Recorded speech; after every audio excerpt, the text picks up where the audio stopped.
Hey guys, welcome back to the JPM Performance channel. It is time for our weekly shop tour. I am sorry that I did not get to one last week. It was Thanksgiving, lots going on, and super busy, and family and friends and all that. So hope you all had a great Thanksgiving. And here we are in December. So let's get right to it. December 2nd. We are getting close to the end of the year. Got our last cover model of Dagon on the calendar. So I'll tell you, it's for years and years and years after the runoffs were over in September, October, I'd get maybe 4 or 6 weeks of reprieve to breathe a little bit and slow things down a little bit, but I'll tell you, that's just a thing of the past. So let's take a tour of the shop, which is quite full this week. So got a couple of differentials. It says 4.3 torse, and I always just mark the ring and pinion ratios and then what the limited slip is. These are all spec Miata builds that I've built for Spec Miata Prep Shop on the East Coast hires me to build all of their differentials. So just waiting on a couple pieces for this one. Then we'll have all 3 of these done and we'll be looking good. So yeah, I do a lot of Miata differentials, which are the same as first gen Arc 7s, NC MX5s.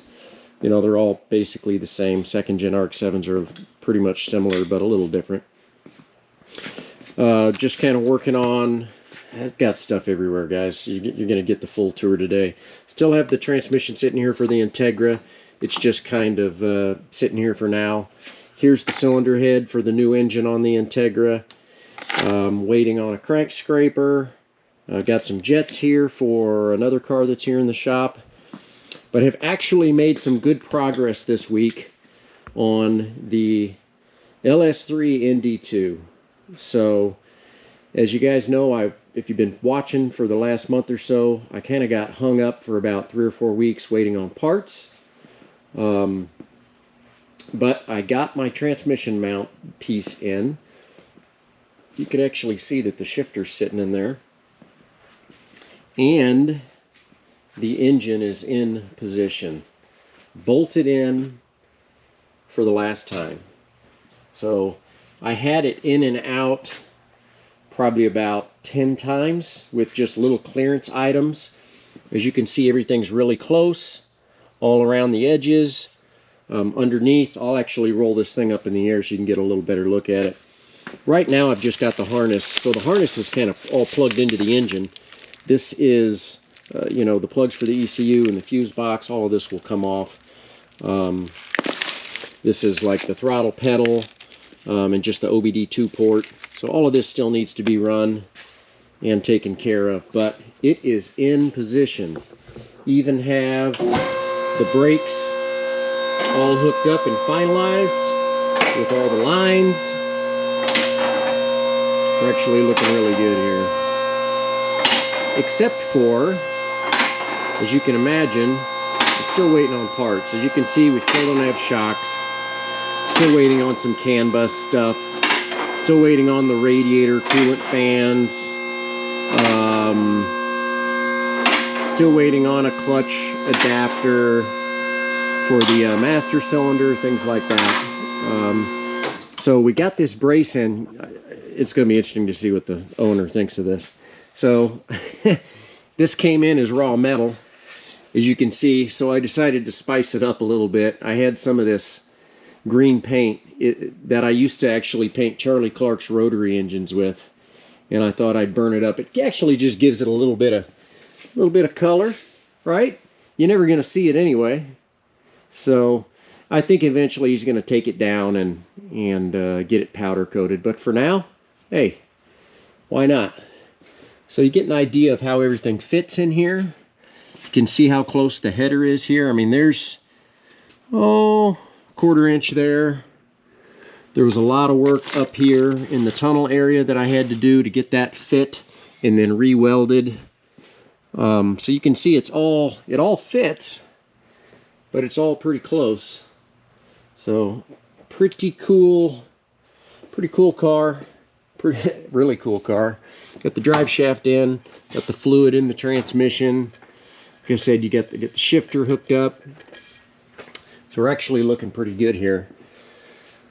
I'm kind of holding off on the exhaust just to make sure there's nothing else that I need to deal with under there, but yeah, it's coming along.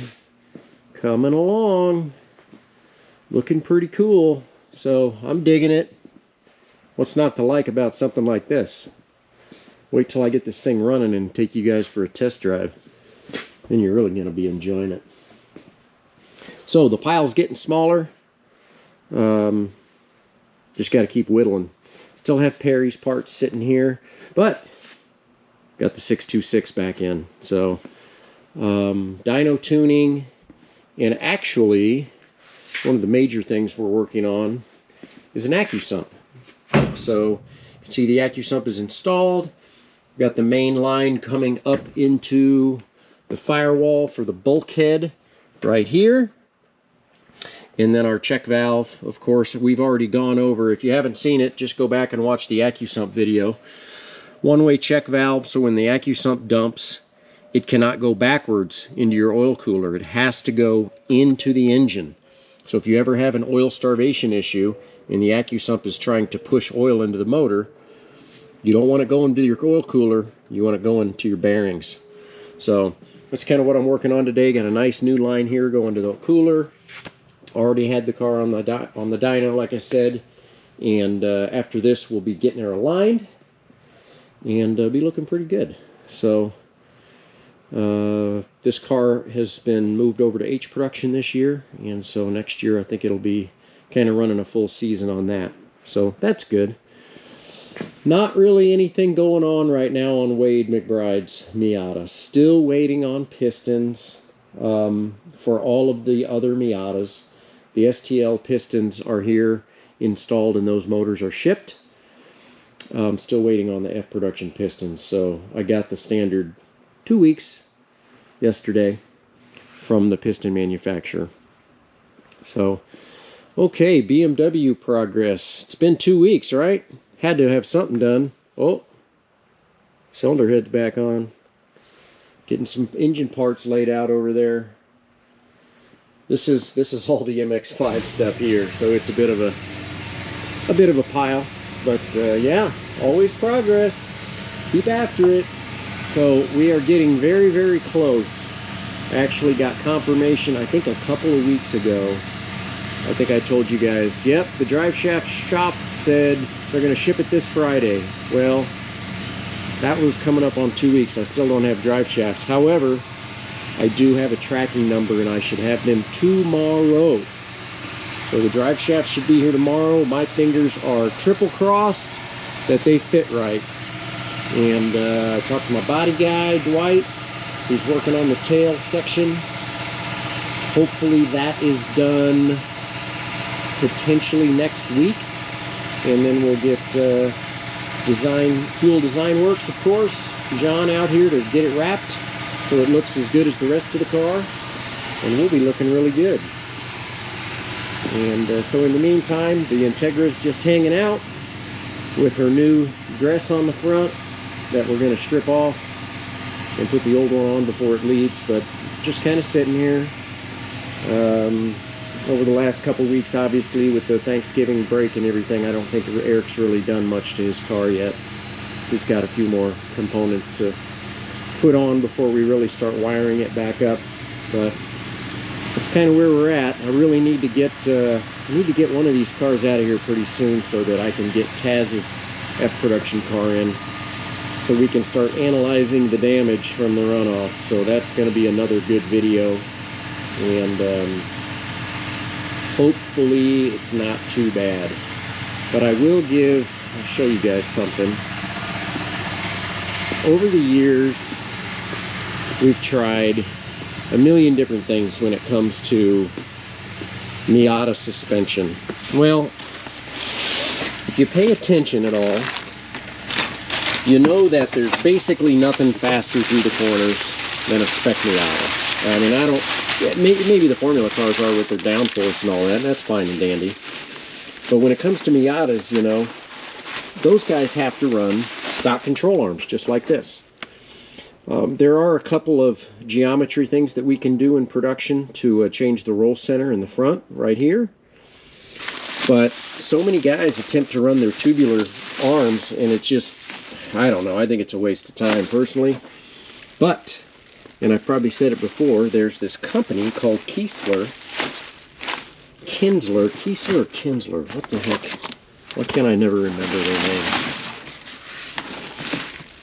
Kinsler Automation. Kinsler. So what they do is they'll take your stock Miata arm, they will take the bushings out, make sure that these are perfectly concentric, they'll machine them, they'll install spherical bearings with inserts and spacers, and these will fit right into your subframe. And when they're installed, it's just like a rod end, right? So what we're trying to do is we're just trying to prevent the bind from a bushing. Guys, this is like all you need to do. Overthinking the suspension on your Miata is just a mistake, in my opinion. So they handle awesome from the factory. Let's just do some small upgrades to make them a little bit better. So that's kind of my rant for the day, if you will. Did get some differentials in, so this is kind of an interesting story, I suppose. You can see that this differential got really hot. It was normally they look like this. I believe he did clear coat this. I don't know why, but whatever. But this diff got so hot that the clear coat got boiled. So what we've got here is an old diff, a core diff, and this is where 4.77 ring and pinions come from. Well, what is this weird looking thing? This is the front axle out of about a 98 to 02 Kia Sportage. They have the same ring and pinions as Miatas, S2000s, RX-7, first-gen RX-7s, NCM X5s. So you can buy these. I just buy these from LKQ, which is a junkyard. And you can buy these complete differential assemblies for about $300 and just kind of go from there. So that's the whole story, guys. I hope that you have had a great week. I hope you had a great Thanksgiving. I really appreciate you guys watching. If you have any questions, hit me up down below. Hope you've had a great week, and I'll see you next week. Take care.